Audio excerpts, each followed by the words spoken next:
ओम शांति 23/1/85।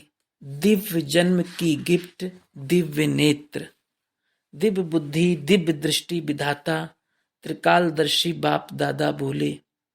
आज त्रिकालदर्शी बाप अपने त्रिकालदर्शी त्रिनेत्री बच्चों को देख रहे हैं। बाप दादा दिव्य बुद्धि और दिव्य नेत्र, जिसको तीसरा नेत्र भी कहते हैं, वो नेत्र कहाँ तक स्पष्ट और शक्तिशाली है। हर बच्चे के दिव्य नेत्र के शक्ति की परसेंटेज देख रहे हैं। बाप दादा ने सभी को 100% शक्तिशाली दिव्य नेत्र जन्म की गिफ्ट दी है।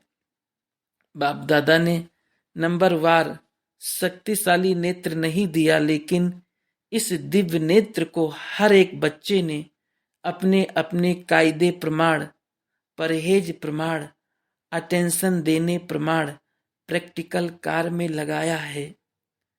इसलिए दिव्य नेत्र की शक्ति किसी की संपूर्ण शक्तिशाली है, किसी की शक्ति परसेंटेज में रह गई है। बाप दादा द्वारा ये तीसरा नेत्र दिव्य नेत्र मिला है, जिसे आजकल साइंस का साधन दूरबीन है, जो दूर की वस्तु को समीप और स्पष्ट अनुभव कराती है। ऐसे ये दिव्य नेत्र भी दिव्य दूरबीन का काम करेगी।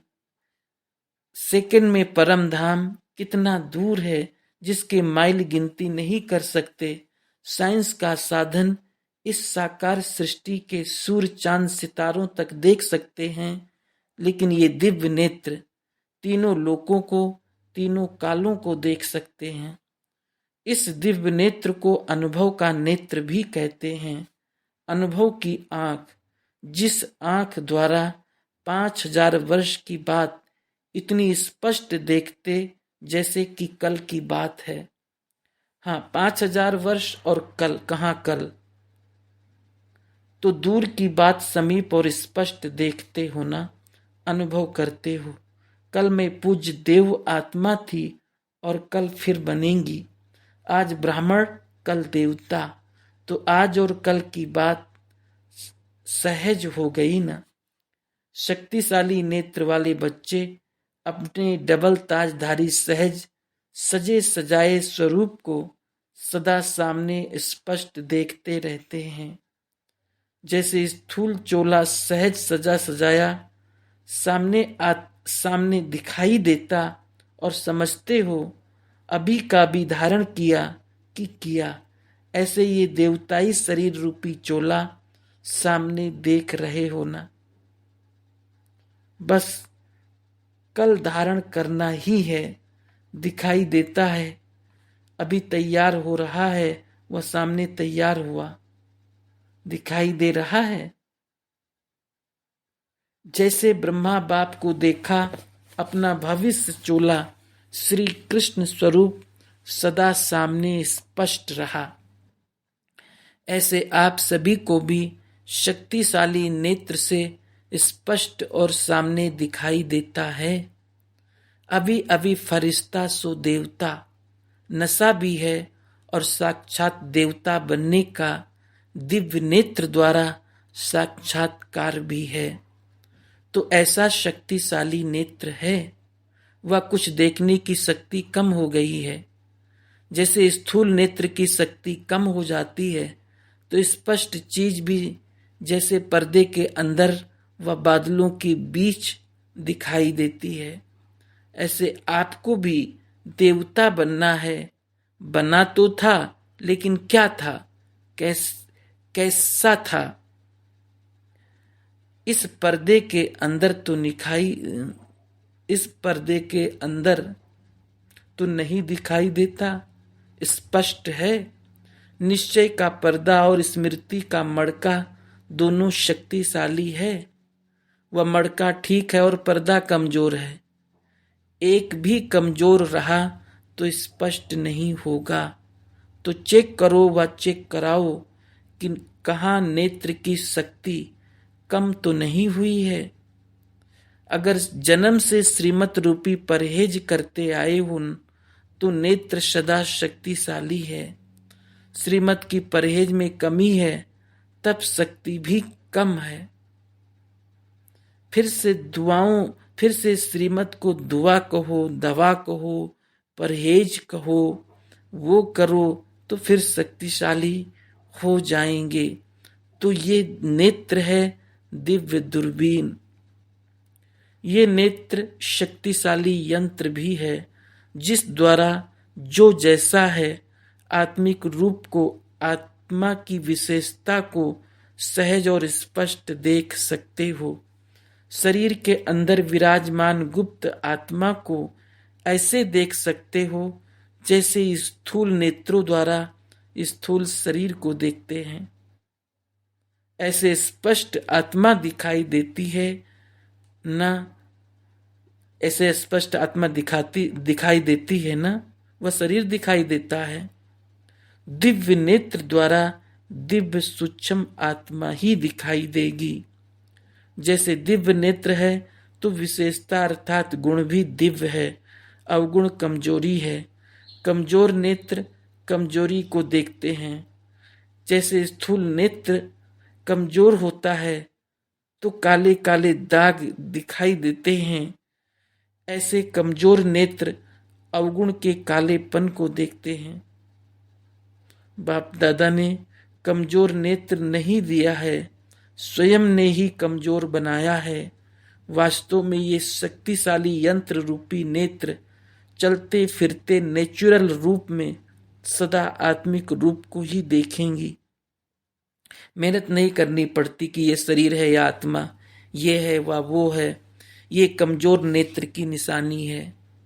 जैसे साइंस वाले शक्तिशाली ग्लासेस द्वारा सभी जर्म्स को स्पष्ट देख सकते हैं, ऐसे ये शक्तिशाली दिव्य नेत्र माया की बीमारी को पहले से ही जान समाप्त कर सदा निरोगी रहते हैं।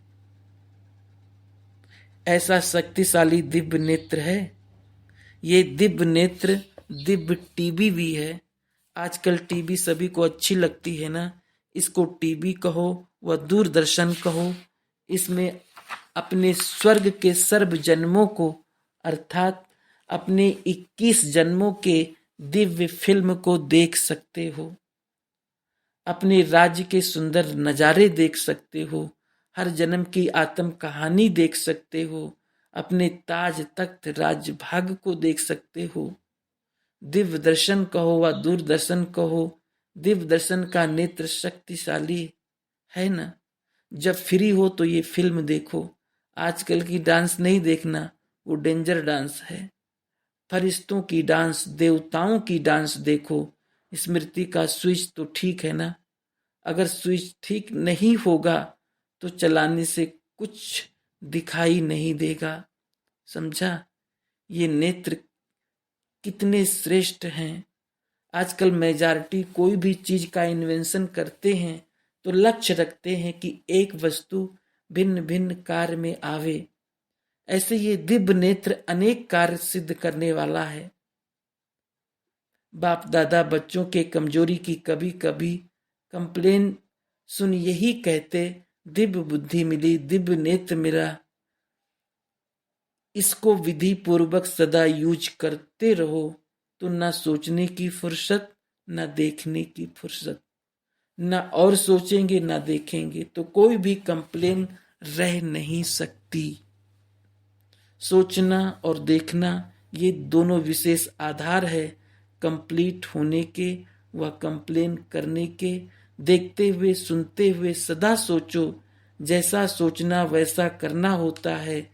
इसलिए इन दोनों दिव्य प्राप्तियों को सदा साथ रखो। सहज है ना। हो समर्थ, लेकिन बन क्या जाते हो। जब स्थापना हुई तो छोटे छोटे बच्चे डायलॉग करते थे ना भोला भाई का, तो है समर्थ लेकिन भोला भाई बन जाते हैं। तो भोला भाई नहीं बनो, सदा समर्थ बनो, औरों को भी समर्थ बनाओ। समझा? अच्छा, सदा दिव्य बुद्धि और दिव्य नेत्र को कार्य में लगाने वाले, सदा दिव्य बुद्धि द्वारा श्रेष्ठ मनन दिव्य नेत्र द्वारा दिव्य दृश्य देखने में मगन रहने वाले, सदा अपने भविष्य देव स्वरूप को स्पष्ट करने वाले, सदा आज और कल इतना समीप अनुभव करने वाले, ऐसे शक्तिशाली दिव्य नेत्र वाले त्रिनेत्री त्रिकालदर्शी बच्चों को बाप दादा का याद, प्यार और नमस्ते। पर्सनल मुलाकात। पहला, सहज योगी बनने की विधि। सभी सहज योगी आत्माएं होना सदा बाप के सर्व संबंधों के स्नेह में समाये हुए, सर्व संबंधों का स्नेह ही सहज कर देता है। जहाँ स्नेह का संबंध है वहाँ सहज है, और जो सहज है वो निरंतर है। तो ऐसे सहज योगी आत्मा बाप के सर्व स्नेही संबंध की अनुभूति करते हो, उद्धव के समान हो या गोपियों के समान। उद्धव सिर्फ ज्ञान का वर्णन करता रहा, गोप गोपियां प्रभु प्यार का अनुभव करने वाली।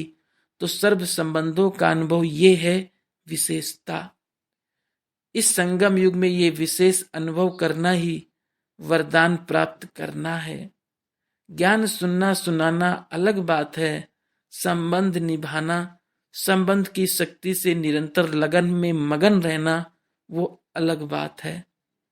तो सदा सर्व संबंधों के आधार पर सहयोगी भव, इसी अनुभव को बढ़ाते चलो। ये मगन अवस्था गोप गोपियों की विशेष है। लगन लगाना और चीज है, लेकिन लगन में मगन रहना यही श्रेष्ठ अनुभव है। दूसरा, ऊंची स्थिति विघ्नों के प्रभाव से परे है। कभी किसी भी विघ्न के प्रभाव में तो नहीं आते। जितनी ऊंची स्थिति होगी तो ऊंची स्थिति विघ्नों के प्रभाव से परे हो जाती है। जैसे स्पेस में जाते हैं तो ऊंचा जाते हैं, धरनी के प्रभाव से परे हो जाते हैं। ऐसे किसी भी विघ्न के प्रभाव से सदा सेफ रहते, किसी भी प्रकार की मेहनत का अनुभव उन्हें नहीं करना पड़ता। जो मोहब्बत में नहीं रहते तो सर्व संबंधों से स्नेह की अनुभूति में रहो। स्नेह है लेकिन उसे इमर्ज करो। सिर्फ अमृत वेले याद किया फिर कार में बिजी हो गए तो मर्ज हो जाता। इमर्ज रूप में रखो तो सदा शक्तिशाली रहेंगे। ओम शांति।